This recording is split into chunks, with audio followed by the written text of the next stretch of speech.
harus juga merasa bangga dengan hasil dari organisasi-organisasi yang terbentuk secara masif di daerah-daerah ini yang membuahkan hasil para putri-putri Musirawas ini. Maka seizin Allah dengan memohon ridhonya, seraya mengucap Bismillahirrahmanirrahim, tim futsal Putri Musirawas dengan ini saya lepaskan menuju medan laga. Terima kasih. Oke. Atika, Bella Aulia, Rade Prayois, Sriani, Dini Amanda, dengan futsal Putri Musirawas yang pernah menjuarai sepulau Sumatera. Hari ini mereka akan berlaga di tingkat nasional di kota Purwokerto, Jawa Tengah.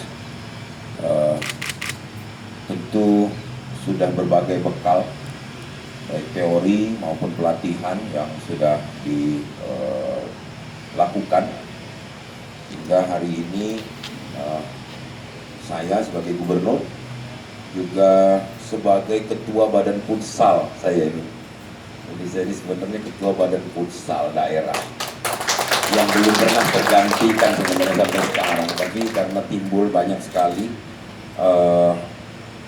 organisasi futsal, saya sebagai badan futsal daerah yang saat itu dinaungi oleh PSSI Purwokerto adalah Jawa Tengah dalam rangka untuk pertandingan tingkat nasional. Tim futsal Putri Murai ini mewakili Sumatera untuk tanding melawan dari Jawa Timur, Jawa Barat dan Sulawesi Selatan. Putri Musirawas futsal juara Sumatera dan mewakili seluruh Sumatera.